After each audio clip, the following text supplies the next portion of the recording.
Your keynote was just amazing. So first of all, thank you. Thank you.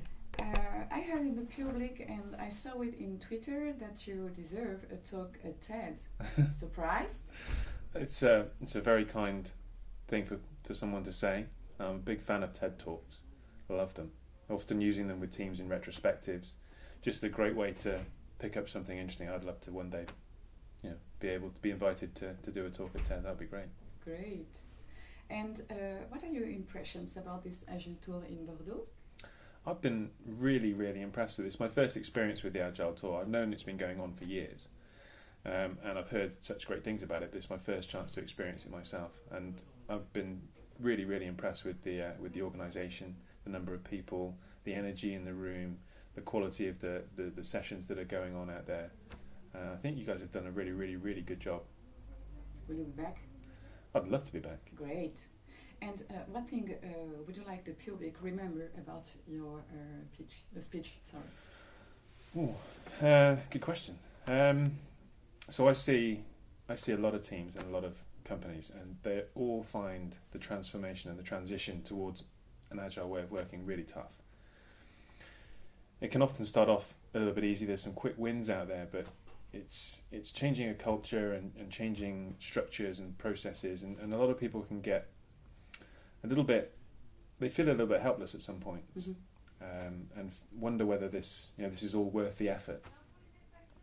So I think one of the things that I'd like people to take away from this is there are lots of things that you can do to help improve your situation and make the change process a little bit easier, both for you and other people.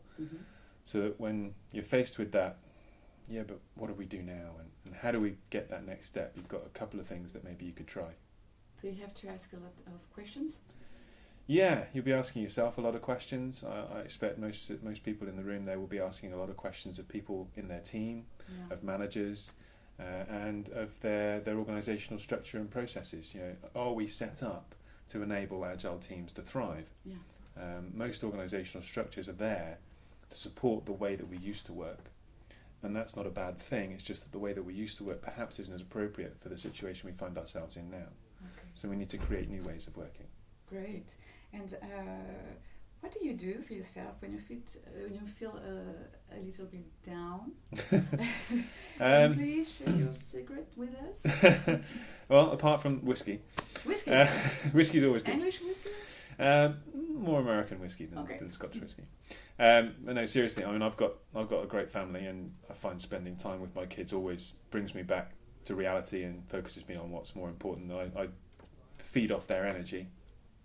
And work-wise, if I'm in a situation where I'm feeling things are a little bit getting on top of me, then I'll just take stock, take a step back, and effectively have a little bit of a personal retrospective, and look back on where I have come over the last 3, 6, 9 months, and effectively list my achievements. It's easy to forget the small achievements that we accumulate, and we often fail to give ourselves a little bit of a pat on the back when we need it. So that's typically what I would do. And you travel a lot around the world, and you feed yourself with the people everywhere.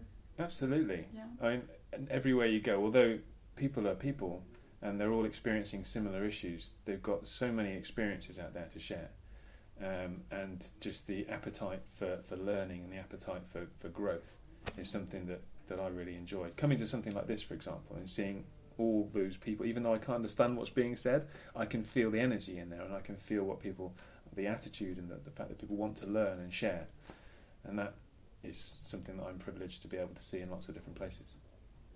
And how do you research yourself?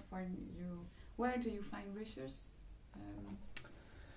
From resources, I mean, I'm a big fan. I mean, we talked about TED already. I mean, there's a lot of stuff out there. I mean, I like going along to conferences and learning what other people are doing and reading case studies. I find a lot of at the moment I'm finding a lot of inspiration from the field of psychology and looking at how that can work.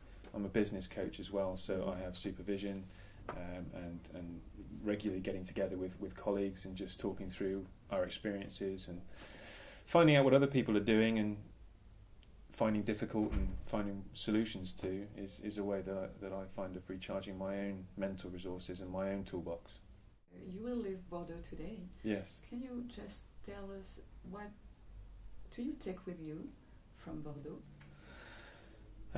Well, I'd like to take some nice red wine with me, Really? but we'll see what's on sale at the airport.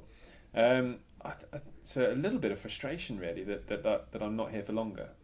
It's my first time to Bordeaux. I came in yesterday. My flight was delayed, and I managed to see a little bit of the city. And I walked from my hotel to the venue today, and the streets are absolutely beautiful. It seems like a really, really nice place. So a sense of frustration that I'm not really going to get to experience the real Bordeaux while I'm here. So I think that and a little bit of desire to come back. Yeah, next year. Absolutely. With pleasure. Okay, I promise. It's the last question. That's fine. Tell us about your book. Oh, my book. Master It. Okay.